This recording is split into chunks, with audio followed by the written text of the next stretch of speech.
Hello, welcome to our brand new podcast, Raising Generation AI. I'm Holly Green. And I'm Fiona Morgan. And this is very exciting, our first ever episode. Fiona, how are you?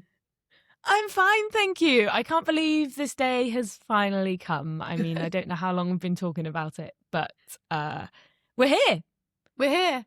When you say talking about it, you mean how long I've been pestering you with questions about AI? Yeah, there is that. How are the kids? Yeah, they're good. Should we tell people what we're doing, why we're here? So I'm a mum.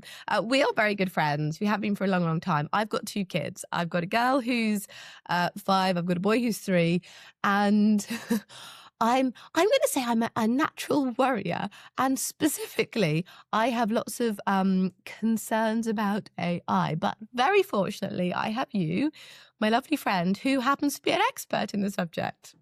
Exactly that. I've been working in AI for quite a while, and so you seem to have found a good use for me, shall we say, whenever we hang out.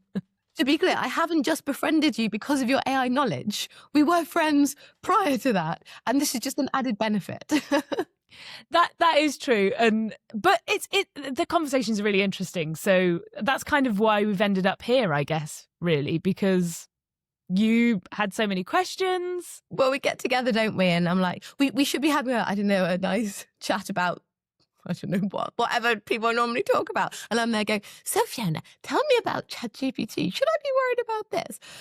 And whatnot. And so it seemed a natural thing to do, because it's what people do nowadays, isn't it? To start a podcast and put it on the internet so that other people could listen to all my concerns and worries, and you could help to reassure me and hopefully reassure other people as well. And also, it's a good excuse now you've moved away to have a weekly opportunity to talk to you. Most people would have looked at our situation about a year ago and thought, do you know what? They live about 20 miles from each other. That would be the perfect time to start a podcast. It'd be really, really good. But instead, what we did is we waited until I moved the other side of the world. And now we've got to negotiate the fact that shortly it's my dinner time. And it's like, what time is it with you? It's pretty early here. I'm here with my coffee. Have you got a glass of wine there? Because if it was that time of the day, I think I'd be on something a little bit stronger. I was tempted. I thought for episode 1, I should probably be a bit more on it. Yeah.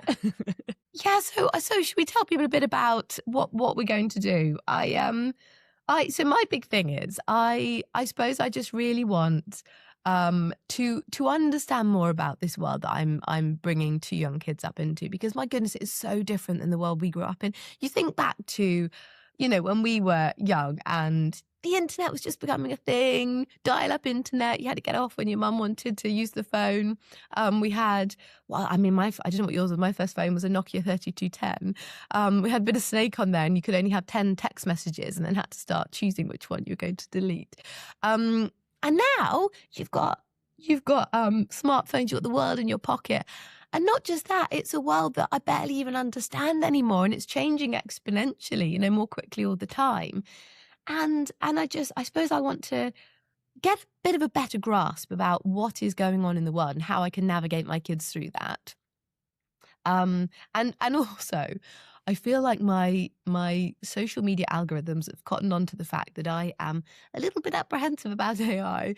And so I get fed all this content about how we are heading towards this dystopian future where humans are becoming obsolete, and we're shortly to welcome our robot overlords.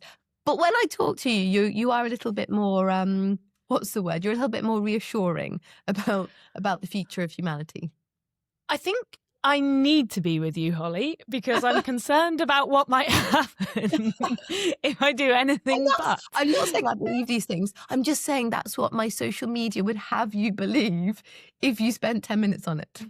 You're right. And I think probably a lot of people are in your situation where them social media algorithms, they're designed to feed you what you're stopping and looking at. So if you're stopping and looking at something that's all about the existential crisis in the UK, then that's what it's going to feed you more of, because it wants you to kind of stay on there. So that it makes a lot of sense.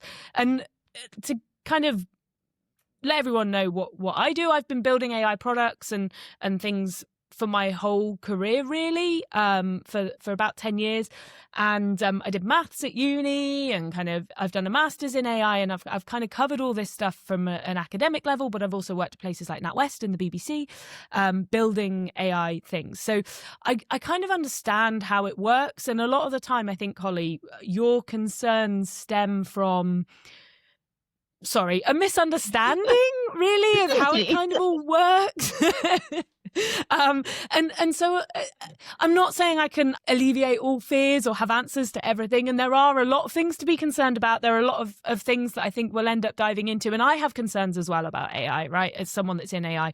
But probably far fewer concerns than you do, maybe because I kind of understand how it works. But I'm going to keep away from all the technical stuff. We're not going to talk maths. We're not going to kind of dive into all that super nerdy stuff. But I do hope I can kind of explain a bit sort of about how it kind of works so that people have a better idea, really. I used to actually be a teacher. So I've also got some contacts in education, and hopefully we can kind of bring some other people into the conversation as well, which will be really nice, and bring that other perspective of what's going on. Because it does feel like AI is everywhere at the moment, doesn't it? It feels like we've had a sudden explosion of it. Why has that suddenly happened? Why now? So I think really it's kind of two things, really.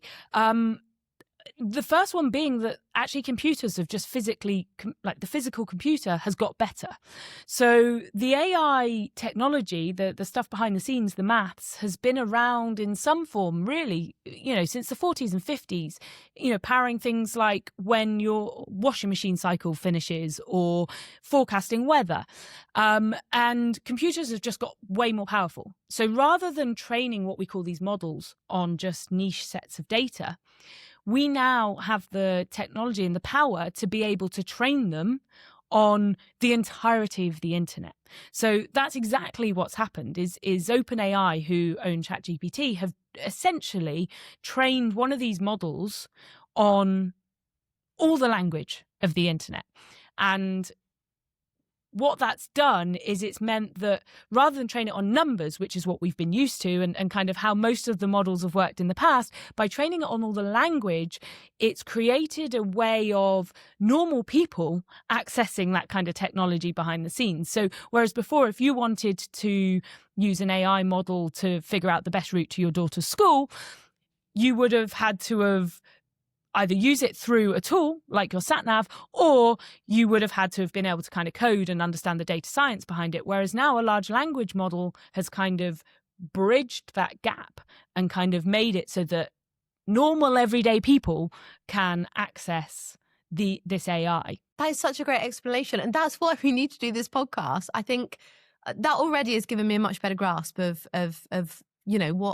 what these large language models are. That's fantastic. I suppose some of the things that I think we'll cover in the coming weeks are, stuff like what do future careers look like? I mean, are people still going to be lawyers and doctors and teachers like you were? And careers that have always been like the safe bet careers, if you know what I mean. Are they still going to exist? What will they look like? Are kids still going to drive cars? Will my two ever need to learn to do that? Or will we just all be in driverless cars forever? And I've also got real concerns about the environmental impacts as well, of course, because they seem huge. And I think actually that's going to be a really big topic that we probably need to take a look at as well. So yeah, there's lots of aspects of this that I think we need to address.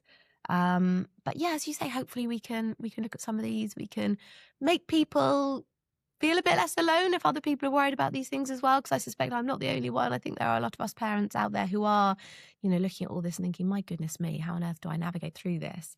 But yeah, I think that's the plan over the coming weeks, months, and hopefully years. Who knows?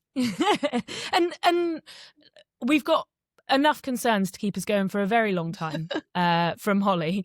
But having said that, Having said that, if you're listening and you think that there's a particular topic that you'd love for us to cover and dig into, or you've got questions about how things work or anything like that, we're on all the social medias that you'd kind of expect, Facebook, Instagram and things like that. Just search for Raising Generation AI. And we actually have a website, raisinggenerationai.com. So you can find everything you need to find there, including emails and social media links and things like that. So please do get in touch if you've got questions. And who knows, we might end up kind of centering one of the next episodes kind of around one of your concerns rather than Holly's, and we can just add to the concerns that Holly has rather than reduce them. I'm super excited for next week. I think we have got, what are we going to look at? Oh yeah, we're going to look at so AI. It is everywhere. It's all around us. Can we parent around it? Is that even an option anymore? Can we switch off AI? Can we avoid it? Or are we now in a world of AI and we just have to accept that and navigate our way through it? It's in everything. It's on everything. Do we have no choice but to embrace this? Exactly that. So I think that's the first episode over then. Now, the good news is you don't even need to wait for the next one. It is already available. So give that a listen if you want to. And if you haven't already, hit subscribe wherever you get your podcasts and you will get notifications whenever episodes are released. I think that's everything. We will see you here, well, now. Bye. Bye.